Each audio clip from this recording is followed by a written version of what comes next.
Bismillahirrahmanirrahim. Assalamu alaikum students. My name is Sir Shahrukh and this lecture is for class 10th physics, chapter number 14, page 91. अभी तक आपने electrostatics पढ़ा था, charges as rest. अब आपने current electricity पढ़ना है, यानी चार्जेस इन मोशन. तो सबसे पहला टॉपिक आपका आता है 14.1, जिसका नेम है करंट इलेक्ट्रिसिटी, इलेक्ट्रिक करंट.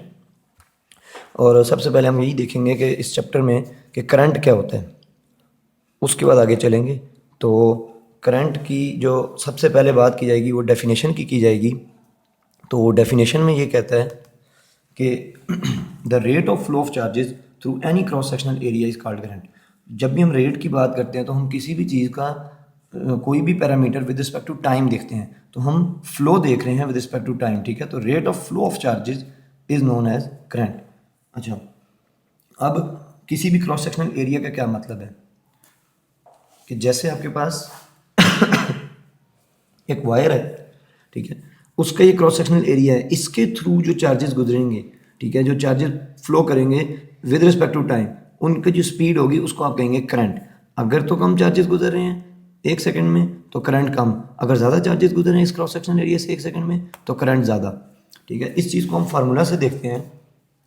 तो फार्मूला ये कहता है कि अगर हम कोई क्यू चार्ज किसी भी क्रॉस सेक्शनल एरिया से गुजारें इन टाइम टी, तो आपके पास करंट का फार्मूला क्या बनेगा, current is equal to charge over time. यानी इसको अगर हम सिम्बॉलिकली देखें तो आई हमारे पास करंट का सिंबल है, क्यू चार्ज का और टी टाइम का, तो I is equal to Q over T. ये आपके पास करंट का फार्मूला है. फिर फिजिक्स में हम साथ साथ फार्मूला के यूनिट की भी बात करते हैं. तो यूनिट आपके पास इस चीज़ का क्या है, एम्पेयर्स. ठीक है, जो एक साइंटिस्ट एंड्रयू मैरी एम्पेयर के नाम पे रखा गया है, जिसका हम कैपिटल सिंबल यूज़ करेंगे क्योंकि साइंटिस्ट के नाम पे जो यूनिट्स रखे जाते हैं उनके सिंबल्स कैपिटल होते हैं. अगर हम इसको फार्मूले में देखें तो 1 एम्पेयर करंट वो करंट होगा कि जब 1 कूलम चार्ज 1 सेकंड में किसी भी क्रॉस सेक्शनल एरिया से गुजरे. तो उसको हम यूँ भी लिख सकते हैं 1 ampere is equal to 1 coulombs per second. ठीक हो गया. अच्छा, अब इसके बाद अगर हम ये देखें कि हमेशा करंट, एम्पेयर जो है वो एक बड़ा यूनिट है, तो हमेशा करंट ज़्यादा नहीं होगा, कभी करंट बहुत कम भी होगा.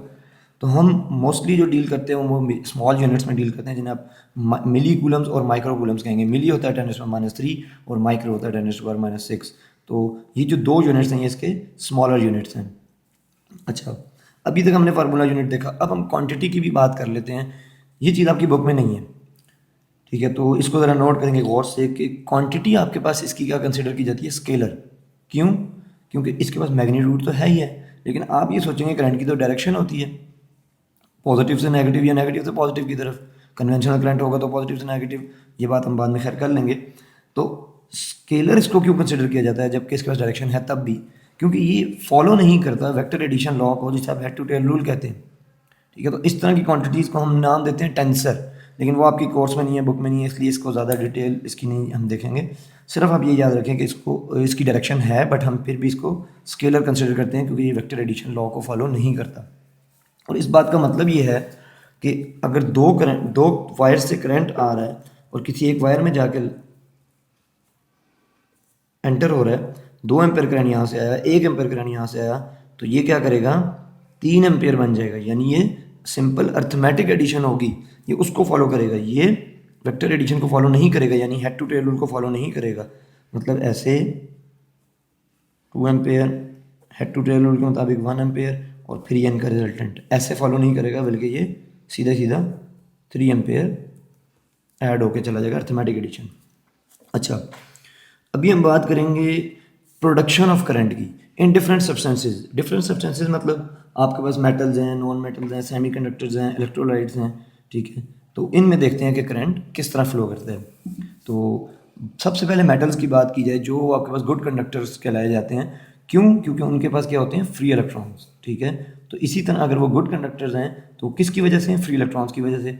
तो जब भी उनको उनके अंदर उनके दोनों एंड्स पे, कंडक्टर के किसी भी एक कंडक्टर के दोनों एंड पे जो कि मेटल हो, अगर आप इलेक्ट्रिक फील्ड प्रोवाइड करेंगे पॉजिटिव टर्मिनल और नेगेटिव टर्मिनल, तो चार्जेस फ्लो करना शुरू हो जाएंगे. ये जो फ्री इलेक्ट्रॉन्स हैं ये फ्लो करना शुरू हो जाएंगे from negative terminal to positive terminal. ठीक है, तो मेटल्स के अंदर फ्री इलेक्ट्रॉन्स की वजह से करंट फ्लो करते हैं. और इसी तरह आपके पास सेमी कंडक्टर्स भी होते हैं जिनमें आपके पास करंट पहले तो फ्लो नहीं करता, लेकिन आप उनको खुद अपनी मर्जी से फ्लो करवाते हैं, आइदर बाय पॉजिटिव चार्जेस और नेगेटिव चार्जेस। यहाँ पे नेगेटिव चार्जेस तो इलेक्ट्रॉन्स ही होंगे, बट पॉजिटिव चार्जेस क्या होंगे, इलेक्ट्रॉन होल्स होंगे, प्रोटॉन्स आप इनको नहीं कहेंगे, ये होल्स होंगे, यानी एब्सेंस ऑफ इलेक्ट्रॉन्स। तो सेमीकंडक्टर्स में आपके पास ड्यू टू होल्स और ड्यू टू इलेक्ट्रॉन्स दोनों की वजह से करंट फ्लो करता है। ठीक है, वो आप पे डिपेंड करता है कि आप उसको किस चीज़ की ज़्यादा उसके अंदर एक्सेस प्रोड्यूस करते हैं।